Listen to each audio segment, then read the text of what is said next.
Hi guys, it's Steph. Welcome back to my channel. Thought I'd film in my garden today because it's a nice day and it makes a nice change of scenery for you guys. Now I know for a lot of trans people, myself included, transitioning can be quite tough. There are a lot of downfalls, a lot of setbacks. I think something that we need to try and do more is focus on the little good things that happen throughout your transition. Small accomplishments, small firsts, anything that brings you even a spark of happiness. I think that just needs to be celebrated a bit more because there are little things that happen despite all the shit. I don't think people talk about them enough. For me, an example of a first event that happened early on in my transition that was really exciting for me was buying my first pair of boxers. I wanted boxers for years and years, but obviously when people perceive you a certain way, they buy you certain clothes. But as a kid, I wasn't really in the place to go up to my parents and say, hey, can you buy me these things that's typically not for someone of my gender at the time. Not saying that clothing's gendered, but you know, for adults, especially from their generation, they were very much like, this is for this gender, this is for that gender, and there's nothing else to it. During my time at uni, I was like, fuck it, I want some boxers. So I went with one of my best friends, Amy,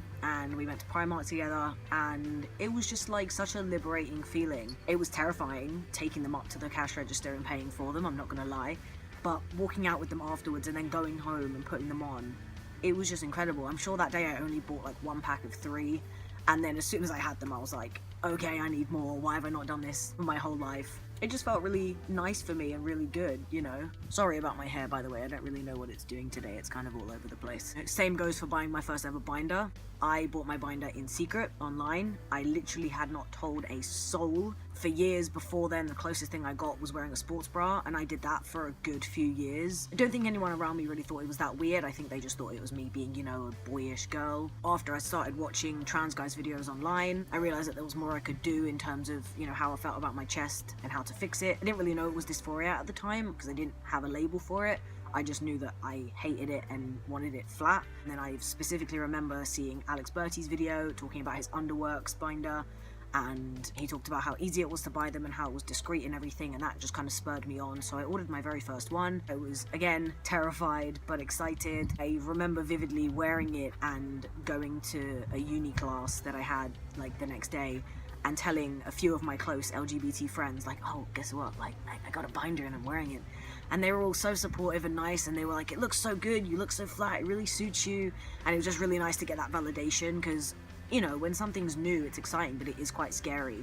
And it's like that doubt of, am I gonna like this? What if I don't like it? What does that mean?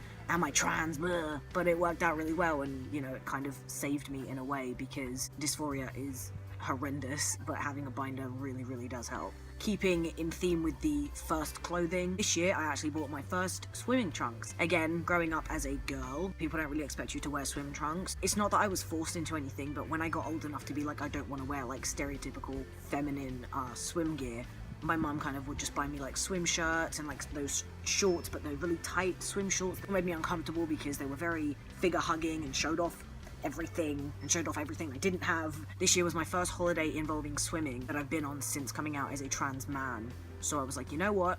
I'm getting me some trunks. And honestly, it was just great. I spent the holiday in my swim trunks and just one of my half binders, and I have the most ridiculous tan from it, but it was so worth it because I felt just like a lad on holiday, just in trunks. Like, it was amazing. Poppy wants to come and say hello. Hello, baby. Are you trans? Transphobia. I see how it is.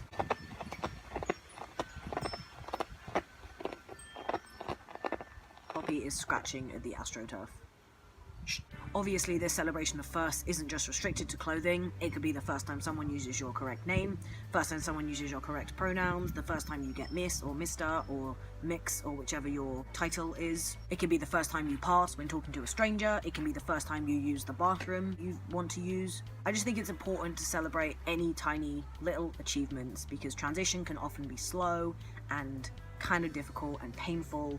So you just gotta literally cling onto any shred of happiness and any little exciting thing you can. The tiny positives might only be enough to make a slight dent in all the negatives, but you never know, because that dent could just about be enough to let in a little sliver of light. That sliver of light might grow, and then when you reach your utopia of transition, which is your ultimate goal of where you want to be, you might just have a whole fucking sunshine above you instead of just a sliver of light. And you'll be so happy and bathed in the warm glow that you will forget what it even felt like to be in that darkness in the first place. I just think it's really important to uplift yourselves and each other. If you see trans people talking about changes they think they've seen, or asking if you've seen anything, hype them up.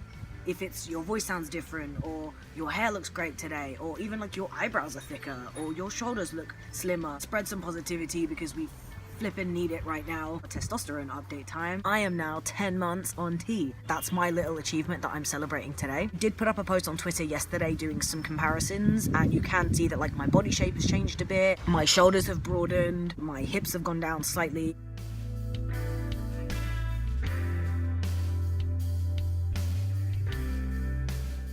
And got my neck beard back, which I love. My voice has changed a little bit more, but it hasn't properly dropped yet. As mentioned in a previous video, I got accepted into Charing Cross GIC. I am on a waiting list to talk to somebody about top surgery.